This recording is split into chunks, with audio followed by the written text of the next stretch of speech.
네, 제가 준비한 논문은 윈드 터널, 그 세미나 시작하겠습니다. 발표 시작하겠습니다. 제가 이번에 준비한 논문은 윈드 터널이라는 머신러닝 파이프라인을 어떻게 미분 가능하게끔 만들게 하는 어떤 방법론을 제안하는 그런 논문입니다. 이 논문 역시 BLTB에서 나온 논문입니다. 해서 이번에 모티베이션 그리고 메소드, 익스페리먼트, 그다음에 에벌리에이션 스터디, 그다음 컨클루션으로 진행할 예정입니다. 먼저 모티베이션부터 설명드리겠습니다. 먼저 이 논문에서 오퍼레이터라는 것을 상당히 중요시 여기는데, 이 오퍼레이터 같은 경우는 하나의 태스크를 실행하기 위한 함수라고 생각하시면 될 것 같습니다. 이 그림 같은 경우는 논문에서 보여주는 그림 중에 하나인데, 이제 스칼라, 그다음에 PCA, 라이트, GBM, 리니어 이 하나하나가 모두 다 분리된 하나의 오퍼레이터로 생각해 주시면은 쉽게 이해할 수 있을 것 같습니다. 그리고 해당 논문에서는 어, 이 논문에서는 이제 많은 오퍼레이터를 가진 머신러닝 파이프라인을 싱글 모델로 대체하면 이런 유기적으로 연결될 수 있지 않냐라는 그런 물음에 항상 이제 대답을 하는데요. 이 모델 그 대답 같은 경우는 이제 사이클러 모델의 경우 최소 2개에서 최대 43개의 오퍼레이터가 사용이 됩니다. 특히 실무에서 사용되는 머신러닝 파이프라인은 최소 수십 개에서 수백 개의 오퍼레이터가 실제로 사용되고 있습니다. 그래서 많은 파이프라인을 하나의 모델로 대체했을 경우 여러 가지 조합이 불가능하다는 점이 이제 머신러닝 파이프라인은 불가능하다는 점에서 머신러닝 파이프라인은 오퍼레이터 단위로 관리되어야 된다고 말합니다. 또한 여기서 얘기하는 새로운 오퍼레이터가 파이프라인이 여기 위에 그 블럭 하나를 의미하나요? PCA나 라이트 네, BM 이런? 네, 네. 네, 작게는 이제 더하기 빼기서부터 스칼라, PCA 이런 크게는 이렇게도 해석이 가능합니다. 네. 네, 어, 그래서 또한 새로운 파이프라인이 계속해서 나타나는 현상을 미루어 봤을 때 어떻게 오퍼레이터가 유기적으로 합쳐지고 활용되는지는 매우 중요한 요소라고 이야기합니다.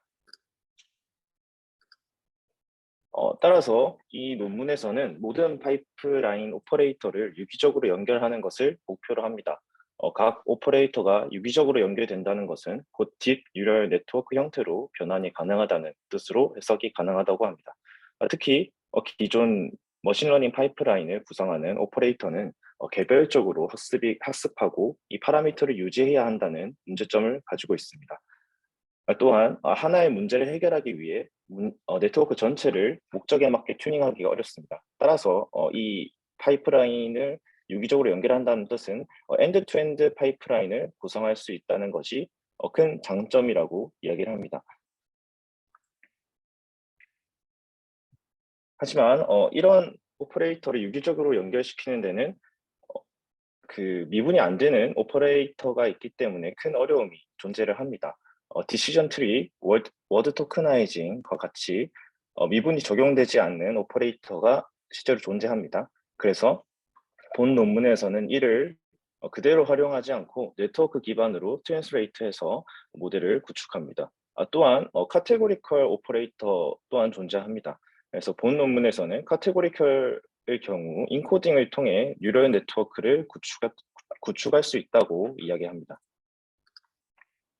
그래서 파이프라인에 대한 전반적인 소개입니다. 이 그림을 보시면 아까 방금 보여드렸던 그림인데 여러 가지 오퍼레이터가 같이 적용된 것을 확인할 수 있습니다. 하지만 윈드 터널을 통해 해당 기법들을 모두 뉴럴 네트워크 레이어와 같이 변형을 한 것을 확인할 수 있습니다. 이 뉴럴 네트워크의 경우 이제 오퍼레이터들을 변형을 해서 이제 진행이 되는데 오퍼레이터는 다음과 같이 구성됩니다. 먼저 산술적 오퍼레이터와 알고리즘적 오퍼레이터로 이제 구분이 됩니다.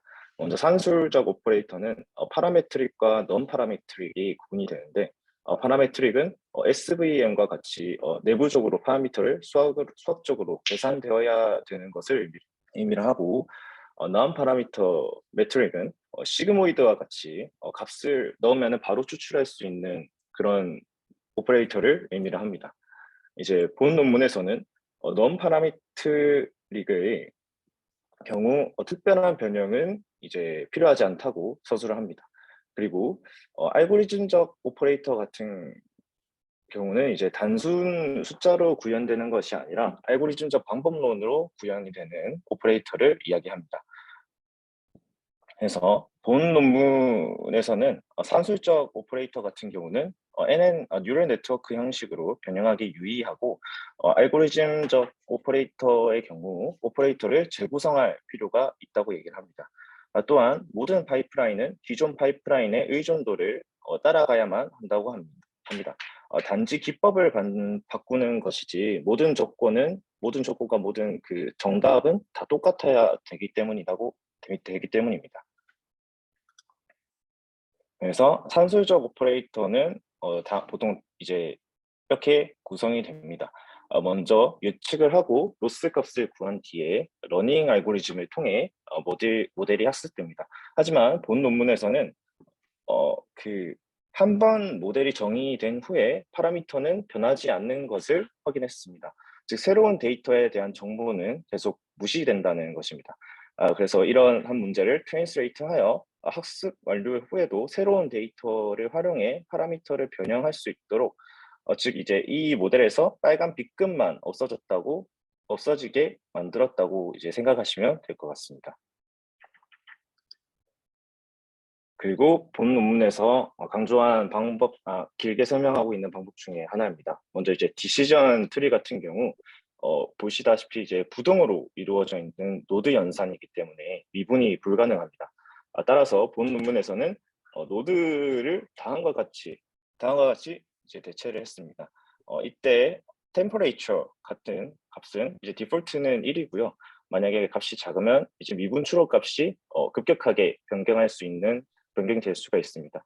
그리고 EI 같은 경우는 Dimension Conical 베이직 벡터로 이게 조사를 해보니까 이제 AX는 0인 이제 0의 값을 이제 일반 해를 가우스 소거법을 통해 얻어냈을 때 얻을 수 있는 벡터라고 합니다. 이 벡터는 이제 n-1 차원까지 표현할 수가 있어서 초평면을 표현할 수 있다고 이제 이야기를 하고 있습니다. 그리고 스레스홀드를 확인할 수 있습니다. 그리고 리프 노드입니다. 리프 노드 같은 경우는 이제 예를 들어서 리프 3의 값을 구하려면은 이제 다음과 같은 공식으로 이제 구현을 할 수가 있는데 이제 이때 C 같은 경우는 참여한 노드의 수입니다. 그리고 이 모든 값들은 이제 탄젠트 값을 활용을 하는데 이 탄젠트 값을 이용하는 이유는 -1이나 1로 값을 유지를 해야 되기 때문입니다. 만약에 이제 false를 0을 할당을 한다면 false 값에 대한 노드는 자연스럽게 드랍 아웃 될 가능성이 존재합니다. 즉 의도치 않은 편향이 생길 수 있기 때문이라고 합니다. 따라서 이제 탄젠트를 액티베이션 수로 설정했습니다. 그래서 따라서 이제 최종 값을 구하기 위해 디시전 트리는 이제 이렇게 형태가 변형이 됩니다. 이제 첫 번째 히든 레이어는 nx 그리고 이 두 번째 히든 레이어는 lx 그러니까 리프 값이고요. 이 리프 값을 이제 이런 공식을 통해 어떤 이제 값을 추론을 하게 됩니다. 이때 아웃풋 레이어 같은 경우는 레이어가 리니어 값을 통해 리니어하게 값을 이제 추론을 할 수 있다는 것을 이제 얘기를 하고 있습니다. 그리고 본 논문에서는 튜닝과 인덕티브 바이어스를 선택하기 위해 네 가지의 레벨을 정했습니다. 각 레벨이 증가할수록 이제 많은 수의 파라미터를 튜닝할 수 있으며 조금 더 이제 세심해집니다. 각 레벨은 이제 다음과 같고요. 여기서 주의해야 될 점은 이제 특히 논문에서 강조하고 있는 부분은 L4인데 L4와 같이 튜닝이 가능하다는 이야기는 fully connected 되어 있다는 뜻, 그러니까 네트워크 전체를 튜닝할 수 있다는 뜻으로 이제 해석이 가능하다고 얘기를 합니다. 그리고 이제 다음으로는 카테고리컬 오퍼레이터입니다. 즉 이제 원핫 인코딩 같은 경우를 대체하기 위함이고요. 이제 원핫 인코딩은 업스트리밍 연산이 없기 때문에 미분이 불가능합니다. 특히 본 논문에서는 원핫 인코딩은 스parse해서 이제 여러 번 그러니까 빈도수가 잦지 않은 카테고리의 경우 데이터를 올바르게 활용하지 못한다는 문제점을 가지고 있다고 얘기를 합니다. 따라서 이제 덴스한 표현으로 이제 변경해야 된다고 합니다. 그래서 제안된 것이 해시 인코딩입니다. 이제 해시 인코딩은 관계성을 주목해서 값을 변경하는데 이제 이렇게 변경이 됩니다. 하지만 이제 같은 인베딩 값을 표하는 이제 콜리전 문제가 발생을 할 수가 있습니다. 근데 이 콜리전 문제 같은 경우는 이제 로우가 분리되어 있기 때문에 개별 객체로 충분히 볼 수 있고 이게 튜닝이 가능하다고 합니다. 기존에 그리고 마찬가지로 레이턴츠 알고리즘을 통해 이제 같이 인베딩하는 형식은 많았지만 이 변수 모두 특정 알고리즘을 운용해 차이를 만들어냈지만 여기서는 이제 fully connected를 이제 유지시킨다는 점에서 이 큰 장점을 가지고 있다고 얘기를 합니다. 그리고 이제 이전의 상황을 통해서 파인 튜닝을 해서 이제 어떤 하나의 엔드 투 엔드 방식을 구현하는데요. 이제 세 가지를 얘기를 합니다. 뉴럴 네트워크는 파인 튜닝을 함으로써 모델 전체가 하나의 목적을 위해 일반화 가능하다. 그리고 기존의 로스 밸류에 의지하지 않기 때문에 각각 다른 목적에 맞게 적용이 가능하다. 그리고 새로운 데이터의 유입에 있어서 크게 문제가 되지 않는다라고 이제 세 가지의 장점을 이야기를 합니다. 그래서 이제 실험에 대해서 얘기를 하겠습니다. 먼저 여기서 이제 각 변수를 얘기를 하면은 이제 REC 같은 경우는 레코드 수 그리고 넘버 같은 경우는 이제 뉴머릭 팩처의 수 그리고 CAT 같은 경우는 카테고리 그리고 UNQ 그러니까 유니크 같은 경우는 유니크한 카테고리의 수라고 이해를 해주시면 될 것 같습니다. 그리고 이제 전처리 방법은 이렇게 세 가지의 타입으로 이제 구성이 되는데 이제 프리 프로세싱 1은 25회 이하 사용된 카테고리 삭제 그리고 프리 프로세싱 2는 프리 프로세싱 1과 그다음에 바이너리 인코더를 통해 투핫 인코더 그러니까 아까 방금 말씀드렸던 카테고리컬한 오퍼레이터를 변형한 값들을 추가를 하는 거고요. 그리고 프리 프로세싱 3 같은 경우는 이제 다음과 같이 구성이 됩니다. 근데 이게 나중에 좀 더 구체화가 되겠지만 이제 그러니까 실험 중에 이런 것들이 이제 중요시 여겨지게 됩니다. 그리고 실험 환경에 대해서 얘기를 하겠습니다. 먼저 머신러닝 파이프라인 1 같은 경우는 로지스틱 그리고 머신러닝 파이프 2 같은 경우는 원에다가 GBDT 모델을 더한 것이고요. 그리고 머신러닝 파이프라인 3 같은 경우는 이제 해당 과정을 겪게 됩니다. 이때 팩토리제이션 머신 같은 경우는 이제 SVM과 팩토리제이션 모델을 활용해서 만든 모델로 유저 아이템 구조에 있는 데이터를 공간 벡터화해서 예측하는 머신입니다. 따라서 이제 각각의 변수를 F 차원의 레이턴트 팩터로 매핑하는 방법을 가지고 있는데요. 이거는 이제 이 논문의 중심 사항이 아니기 때문에 간단하게 얘기를 하고 그리고 이 팩토리제이션 머신 같은 경우는 왜 넣었냐라고 얘기를 할 때 이제 현업에서 주로 사용되고 있는 파이프라인이기 때문에 이 모델을 채택을 했다고 얘기를 합니다.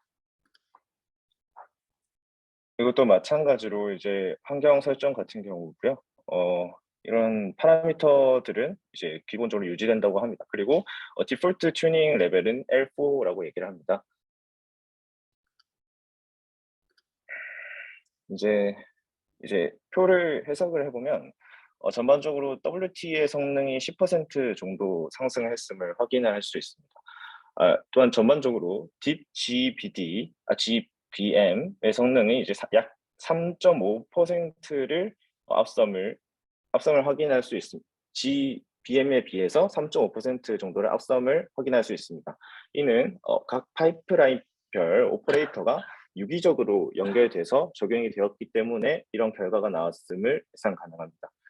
또한 데이터 프로세싱을 비교를 하겠습니다. 프리 프로세싱 2가 ML 그리고 WT, 그러니까 윈드 터널 둘 다 전반적으로 상승했음을 확인할 수 있습니다. 이는 투핫 인코더가 적용된 것에서 원인을 파악할 수 있음을 확인했습니다. 원핫 인코딩 같은 경우는 이제 라지 스케일의 데이터셋이기 때문에 적합하지 않고 카테고리 수가 증가함에 따라서 파이프라인이 복잡해지기 때문에 원한 인코딩이 이제 적합하지 않다고 얘기를 합니다. 그리고 투핫 인코딩을 함에 따라서 이제 계산량이 로그 C의 수준으로 줄어들어서 이제 훨씬 더 간편하게 계산을 할 수 있다고 이야기를 합니다. 그리고 프로세싱이 증가함에 따라서 이제 성능이 지속적으로 향상이 되는 것을 확인할 수 있습니다. 이는 각 단계가 정밀하게 튜닝이 되기 때문에 좋은 성능을 얻을 수 있음을 의미합니다. 그리고 프리 프로세싱 튜닝 파라미터를 정밀 튜닝함은 최근 인풋 이미지를 정밀 튜닝하는 그 최근 컴퓨터 비전 트렌드와 좀 적합하다고 논문에서는 얘기를 합니다. 그리고 이제 좀 해체 연구라고 얘기를 하는데 이 테이블 4를 확인을 하면은 GBDT를 이제 뉴럴 네트워크로 변환한 것은 ML로 ML과 비교를 한 결과 성능이 좀 나아지는 것을 확인할 수 있습니다. 이게 트랜스레이션 영역이 넓을수록 이제 정확도가 상승한다는 것을 의미를 하는데 이제 ML 같은 경우는 GBDT를 뉴럴 네트워크로 적용하지 않았기 때문에 그리고 WT 같은 경우는 이제 GBDT to 뉴럴 네트워크에서 적용되지 않았던 것을 뉴럴 네트워크화했기 때문에 이제 성능이 지속적으로 향상이 되었다고 이제 본 논문에서는 이야기를 합니다. 그리고 그 논문에서 이제 웜과 콜드를 비교를 하는데 이제 콜드 같은 경우는 파라미터가 랜덤하게 이니셜라이즈 된 거이고 그리고 웜 같은 경우는 오리지널 머신러닝 파이프라인 피처를 활용을 해서 그리고 재학습한 것을 그러니까 기존 데이터를 가지고 재학습한 결과를 반영한 것을 이야기를 합니다. 본 논문에서는 웜이 콜드보다 좋은 것을 봤을 때 유의미한 정보를 가진 초기화는 윈드 터널이 이제 그 파이프라인 3에서 진행을 한다고 이제 확인하면 될 것 같습니다. 여기서 이제 파이프라인 이게 추가되는 것이 이런 리프 노드 벡터 그리고 팩터라이징 머신인데 이게 추가적으로 정보가 많이 반영이 되었기 때문에 성능 향상이 일어났으며 그리고 이 웜 같은 경우도 기존 데이터를 이제 적용을 했기 때문에 성능 향상이 일어났음을 얘기를 합니다. 그리고 마지막 이제 스터디인데 이제 L2와 L3의 유의미한 차이를 여기서 이제 확인을 할 수가 있습니다. 이는 이제 플렉시비티와 그다음 인덕티브 바이어스 간의 트레이드오프에서 유래됐다고 본 논문에서 추측합니다. 그래서 이제 10%, 1%로 이제 데이터 양을 줄여서 이제 실험을 해본 결과 그 차이가 줄어드는 것을 이제 확인을 할 수 있습니다.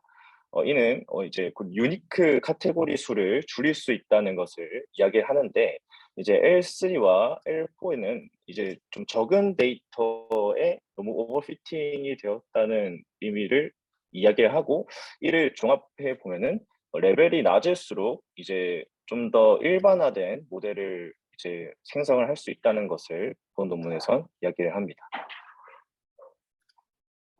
그래서 이제 결론입니다. 윈드 터널 같은 경우는 이제 미분이 되지 않는 머신러닝 모델을 미분이 가능하게끔 변형한 모델을 이제 의미를 하고요.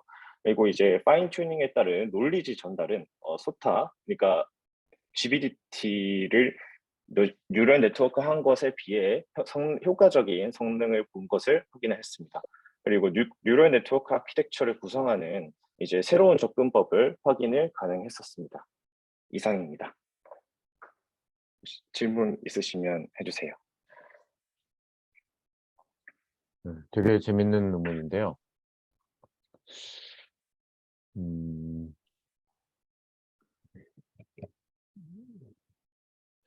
지금 그 디시전 트리를 MLP 모델로 어떻게 변환하느냐, 이쪽이 하나의 큰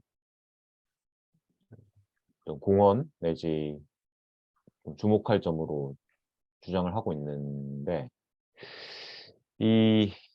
이게 지금 트랜슬레이션이라고 하고 있는데, 우리가 어떤 뭐 태스크가 주어지면 그걸 디시전 트리로 모델링 할 수도 있고 뉴럴넷으로도 모델링을 할 수가 있잖아요. 꼭 트랜슬레이션을 하지 않아도. 근데 이게 네. 꼭 트랜슬레이션을 해야 되나요? 트랜슬레이션을 하지 않고 동일한 태스크가 지정이 돼 있을 때 그냥 뉴럴넷으로 모델링을 한 걸 꼭 두 가지가 어떤 그 트랜슬레이션 형태, 그러니까 이퀴밸런트 하지 않더라도 디시전 트리로부터 유래돼서 뉴럴넷 형태로 변환이 되지 않았더라도 동일한 역할을 수행하는 그런 뉴럴넷 모델이면 네. 지금 여기서의 목적에 따라서 디시전 트리 대신에 뉴럴넷을 쓰면 되잖아요. 네. 왜 굳이 트랜슬레이션을 하려고 여기서 하나요? 그건 이제 어떻게 태스크 목적이면은 교수님 말씀이 맞는데 이 연구에서는 성능을 그대로 가지지만 이 뉴럴 네트워크화 시키는 것에 목적을 가지고 있습니다. 그러니까 근데 이제 그 그 지점에서 알고리즘적으로는 네. 그게 이제 사실 그러니까 이걸 이제 어떤 임의의 형태의 기존의 ML 파이프라인에서 사용되던 오퍼레이터도 뉴럴넷으로 다 변환을 하겠다, 이제 이런 의도인 거는 같은데, 그렇게 네. 트랜슬레이션을 한다고 해서 같은 의미를 갖진 않잖아요, 모델의 특성상. 그러니까 완전히 같은 의미를 같아지지는 않잖아요. 그러니까 그걸 어떻게 여기서 트랜슬레이션의 의미를 정말 두 가지 모델이 완전히 동등하다, 이렇게 왜냐면 근데 결과가 달라질 테니까, 모델이 네, 달라지면서. 그게 음, 네. 근데 그게 주장을 하는 바는 완전히 네. 똑같은 형식이다라는 것을 주장을 합니다. 이 연구자는 음, 이런 그 디시전 트리 모델을 완전 이게 이 부등호를 일종의 공식화해서 음, 이런 공식화해서 정확하게 똑같은 방식과 똑같은 어 그 공식을 그러니까 뉴럴 네트워크를 했는데 근데 그거에 이제 장점 이 뉴럴 네트워크화 한 것의 장점은 파인 튜닝이 가능하다라고 얘기를 합니다. 이 디시전 트리에 대한 알고리즘 같은 경우는 이제 그대로 유지하는 것이 목적이고 그것을 어떻게 파인 튜닝을 시키느냐가 이제 본 논문의 장점, 아, 본 논문이 그러니까 주장하는 장점 중에 뉴럴넷으로 하나라고. 변환을 함으로써 디시전 트리에서는 네, 파인 튜닝이라는 개념이 없었지만 네, 뉴럴넷으로 동등한 구조로 바꿈으로 인해 파인 튜닝을 가능하게 만들었다. 네, 네, 맞습니다. 어, 네. 그러니까 이제 그 지점이 좀 궁금했고, 트랜슬레이션이라고 했을 때는 그런 의미를 내포하고 있을 것 같아서 질문을 했는데, 음, 그러니까 완전히 이제 동등한 구조로 바꾸겠다. 그럼 그 얘기는 사실 역으로도 치환이 가능하겠네요. 주어진 뉴럴넷을 디시전 트리 형태로도 변환이 가능하겠네요. 네네. 그죠? 근데 그거는 얘기를 하진 않긴 한데 이제 가능할 것 같습니다. 예, 근데 약간 그건 거기까지 굉장히 뭐 의미도 있고 좋은 것 같은데, 근데 이게 그 디시전 트리를 결국은 뉴럴넷으로 바꾼 거에 좀 포커스가 맞춰져 있는데, 뭐 제목이나 전체 주장은 거기에 비해서는 좀 너무 광범위하지 않나 이런 생각이 들기는 해요. 그러니까 어떤 이를테면 앞에 지금 설명하고 있는 뭐 PCA나 라이트 GBM은 트리 형태니까 변환이 될 것 같고, 그러니까 원활 인코딩도 지금 원활 인코딩이 뉴럴넷 구조로 바뀐다는 건가요? 네, 원활인 코딩 같은 경우 이제 카테고리컬 밸류의 경우는 그러니까 미분이 불가능한 함수 위주로 이제 진행했다고 생각해 주시면 될 것 같습니다. 이게 여기 같은 경우도 기존에는 원활인 코딩으로 되던 거를 이제 해시 코딩으로 바꿔서 이 임베딩 하는 것과 마찬가지고, 그러면은 이제 임베딩 할 수 있다는 뜻은 이 친구도 이제 파인 튜닝이 가능하다라고 얘기를 하는 바가 강합니다. 음. 예. 그리고 이제 이렇게 해서 그러면 그 성능이 좋아지는 거는, 그러니까 사실은 그 동등한 뉴럴넷 구조로 바꾸는 거는 꼭 성능이 좋아지지 않아도 뉴럴넷이라는 어떤 하나의 덩어리로 여러 오퍼레이터들의 네, 시퀀스를 하나의 뉴럴넷 구조로 만들었으니 그 자체로도 의미는 있잖아요. 네, 일관되게 하나의 구조로 관리가 가능하니까 전체 파이프라인을. 근데 네, 성능이 좋아지는 거는 파인 튜닝으로 인한 건가요? 네, 맞습니다. 그 엔드 투 엔드 형식으로 모델 전체가 파인 튜닝이 되기 때문에 이렇게 성능이 향상이 된다고 본 논문에서는 얘기를 합니다. 이제 기존에는 머신러닝 같은 경우는 따로 파인 튜닝을 해야 되는데, 이제 파인 튜닝 해야 되고, 그리고 새롭게 들어오는 데이터의 경우 이제 파인 튜닝이 되지 않는 문제를 가지고 있지만, 이제 본 파이프라인 같은 경우는 모두, 그러니까 이 종단과 종단 모두 파인 튜닝이 가능하다라고, 거기서 이제 그곳에서 이제 이런 성능 차이가 기인된다라고 얘기를 합니다. 근데 이게 지금 이렇게 뉴럴넷으로 변환이 되면, 근데 그 뉴럴넷으로 변환까지는 좋은데 그냥 MLP 기반의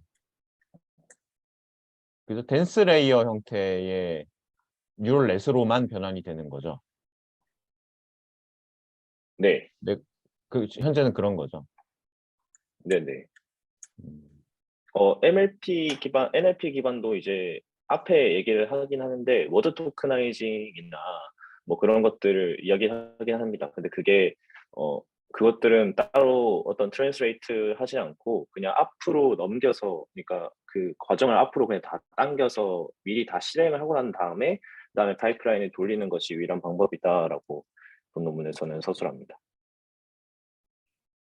그리고 마지막으로 음, 그러니까 지금 그 뭐 좀 앞에서는 전체 뭐 일반적인 ML 파이프라인을 다 뉴럴넷 구조로 바꿀 수 있다는 식으로 얘기를 하고 있는데, 좀 정말 그럴까 싶긴 하거든요. 실제로 뒤에서 내용을 보면은 디시전 트리나 원활 인코딩이나 이제 이런 쪽 위주로 다루고 있어가지고, 혹시 이 네네. 저자들이 그 스코프를 한정 짓거나 어떤 특정 ML 파이프라인에서의 오퍼레이터는 변환이 아예 불가능하다던가 이런 제약 사항에 대해서 얘기하고 있진 않나요? 제약사항도 몇 가지 이야기를 합니다. 그 이제 방금 말씀드렸던 이제 워드 토크나이징이나 그런 텍스트 쪽에 들어가는 함수, 그러니까 아예 전처리를 해야 되는 것, 이런 것들은 웬만하면 파이프라인에서는 제공이 되지 않는다라고 얘기를 하고 있고요. 어, 제약사항은 또 이제 추가적으로는 시간이 좀 오래 더 걸린다, 학습 시간이 좀 오래 걸린다, 뭐 이렇게 몇 가지 서술을 하고 있습니다. 그러네요. 그러니까 논문에 그 아예 지원되는 ML 오퍼레이터를 정의를 해놨네요. 그죠? 해당 네네. 오퍼레이터들에 대해서 문제는 동작하는. 네, 네. 맞습니다. 네, 굉장히 재밌는 논문이고요. 혹시 질문 있나요? 저 질문이 있는데요. 네. 이제 그 오퍼레이터별로 출력은 이제 오퍼레이터 하나씩 추가하면서 이제 학습을 해나가는 건가요? 그러니까 이게 하나로 연결이 돼 있어서 한 번에 그냥 예측을 하는 형식으로 하게 되면은 중간중간에 그 원하딩 코딩이 제대로 되는지 뭐 그런 게 확인이 좀 불가하고 그냥 단순히 MLP의 레이어만 하나 추가한 형태가 될 것 같은데 이런 것들을 일일이 하나씩 그냥 학습해놔서 추가하는 방식으로 나가는 건지 아니면 뭐 다른 학습 방법을 사용을 하는지 그런 학습 학습 방법. 방법 말씀. 네. 학습 방법 같은 경우는 그 기존 모델을 다 활용을 합니다. 이게 따로 학습이, 그러니까 이 종단과 종단의 학습은 이게 전체적으로 들어가지만 이 개인적인 알고리즘으로 이제 학습되는 방법은 다 따로 들어가는 방식으로 알고 있습니다. 아, 그러면 각각의 오퍼레이터들은 따로 학습을 한 뒤에 합쳐진다는 말씀이신 거죠? 네네네. 아, 네, 감사합니다.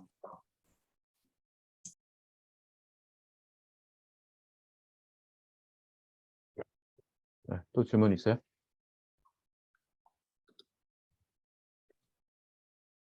네. 이 논문은 특히 그 김민선 학생 좀 잘 참고해 보세요. 그 문제는 완전히 다르지만 논문에서의 어떤 코어 포인트나 전개하는 방식이 상당히 유사성이 있어요. 그 어떤 그 좀 제너럴한 문제를 접근하지만 특정 케이스를 다뤄서 그 문제 해결책을 보이는 방식이라는 측면에서 그렇고요. 그리고 프리미티브한 오퍼레이터를 정의하고 그 오퍼레이터가 어떻게 어떤 다른 형태로 대응이 되느냐.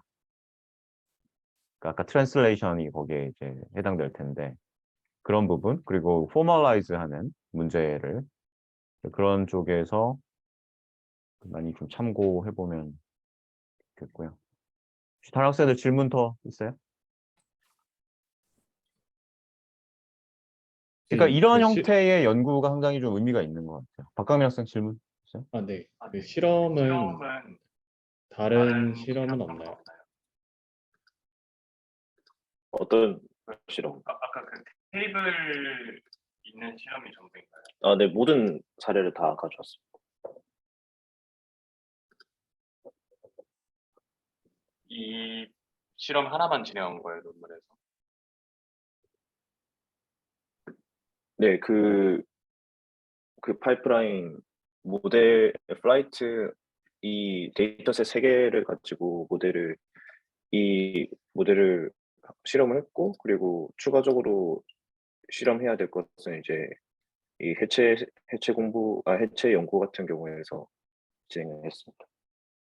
그러면 그 제가 이해한 게 이게 아까 교수님 말씀하신 것처럼 그 파이프라인이 어떻게 구성되어 있냐나 아니면 사실 머신러닝 쓰는 게 그 딥러닝보다 성능이 좋아서 그 정형화된 데이터 같은 경우에는 딥러닝보다 성능이 좋으니까 쓰잖아요.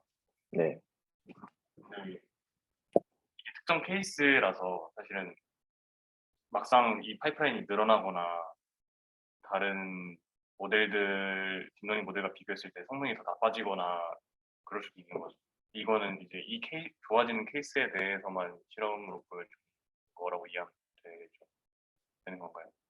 어, 논문에서 제안한 그 디시전 트리나 뭐 이런 것들은 이제 허용이 되는데, 질문,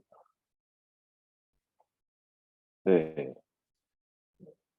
의도가 잘 이해가 안 가가지고. 제가 좀 두서없이 말해서 다시 얘기하면은 그 논문에서 이 특정 케이스의 실험만 보여준 게 네, 실제로는 뭐 파이프라인 앞에서는 설명은 그렇게 했지만 뭐 머신러닝 파이프라인이 되게 수십 가지 조합이 있고 늘어날 수도 있고 뭐 그렇게 얘기했잖아요. 네네. 뭐 그렇게 됐을 때 또 이렇게 성능이 무조건 좋아지리라는 보장이 없는 거죠. 실험에서는 그 거의 파이프 3의 윈스턴이 제일 좋았지만 아, 그거에 대해서는 딱히 크게 서술하고 있지 않는 걸로 알고 있습니다. 이건 이 실험으로만 그 논문에서 주장하는 거를 받침하고 있는. 네, 파이프라인을 이렇게 설정한 이유는 보편적으로 이렇게 많이 사용하니까 이런 파이프라인을 채택을 했다. 이제 추가적으로 긴 것들은 굳이 얘기를 하고 있지 않는 걸로 기억하고 그래서 사실 이제 그 지점이 우리가 좀 잘 봐야 될 지점이기도 한 것 같은 게, 그 논문에서 앞에 얘기했듯이 좀 그 타이틀에서 굉장히 좀 거창하게 목표를 잡았는데, 실제로는 실험에서 보이고 있는 이 파이프라인에 대해서만 워킹하는 걸 보이는 거거든요. 그러니까 그 상당히 갭이 있어요, 그 사이에. 근데 이제 그 아이디어의 기본 컨셉 자체가 어, 좀 상당히 의미가 있으니까, 그리고 거기에 대한 특정 인스턴스를 보이긴 했지만 그런 이제 시도 자체가 의미가 있으니까 이제 좋은 데 실린 것 같고, 이제 거기에서 우리는 그 갭에 있는 어떤 여러 가지 형태의 실제 특정 케이스들이 여기서 다루어지지 않고 있는 거죠, 사실은. 논문에서. 그러니까 그 목표까지 가는 데 있어서 여러 가지 단계들이 디시전 트리 이외에 수많은 그런 오퍼레이터가 필요할 텐데, 그 개별 오퍼레이터들에 대한, 그리고 변하는 형태도 훨씬 더 어드밴스드한 뉴럴넷 모델로 좀 더 원하는 형태로 변환할 수 있도록 그런 유연성을 갖출 수 있는 이런 쪽이 여기에는 지금 반영이 안 돼 있는데, 그런 지점들이 좀 우리가 공략해 볼 수 있는 지점들이 되는 거죠. 여기서 문제 제시를 해준 거나 다름없는 거죠. 그래서 정원일 학생이 뭐 이런 뭐 상당히 많이 이해하고 논문에 대해서 스터디 열심히 한 것 같은데, 뭐 이런 쪽으로 그러니까 각자 자기가 이제 풀고 있는 문제들에 대해서 뭐 이런 식의 접근을 해보는 게 굉장히 의미가 있어 보여요. 정원일 학생 포함해서. 네. 그래서 그런 점을 잘 유념해서 연구에 참고해보면 좋겠습니다. 네, 감사합니다. 또 질문 있어요?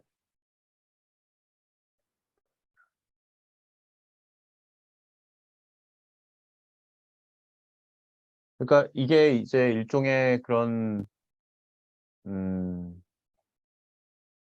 그런 흐름을 타는 거거든요. 그러니까 우리가 어떤 태스크를 풀기 위해서 처음에는 복잡한 그런 모델들이 가면 갈수록 이제 나오게 되죠. 기존의 모델보다 성능을 향상시키기 위한 목적으로 또 모델의 구조도 복잡해지고, 파이프라인의 형태도 더 이제 여러 모델들을 거쳐서 여러 단계를 거쳐서 복잡한 구조로 설계가 되는 이런 구조로 가면서 기존보다 성능을 향상시키려는 이제 이런 노력들이 이루어지다가, 그러고 보니까 이제 실제 프랙티컬하게 적용하려고 하니 너무나 많은 현실적인 문제들이 생기는 거죠.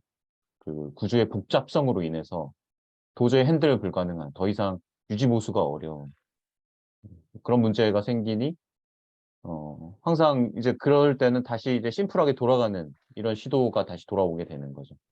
그래서 이렇게 심플하게 바꿔놓고 다시 이 구조를 가지고 또 어드밴스드하게 만들고 이제 이런 이렇게 왔다 갔다 하는데, 우리가 사실은 기존의 모델보다 좀 더 개선된 모델을 좀 애드호크하게 어떤 뭐 파라미터를 조정하고 모델을 더 뭐 일부를 수정하거나 추가하거나 해서 개선하는 그런 시도들은 굉장히 많은데, 이런 식의 패러다임을 전환하는 형태, 완전히. 그런 연구들이 잘 없거든요. 이런 탑 컨퍼런스에서도. 그런 면에서 이 연구는 이제 패러다임 자체를 전환시키려는 그런 시도의 하나라고 볼 수가 있고, 아까 그 상당한 갭은 있지만, 목표랑. 그래서 이제 그런 점을 굉장히 주목하면서 여러분들이 또 공략해 보려는 시도를 해볼 필요가 있겠다 싶습니다. 네. 오늘 그렇게 정리하고요.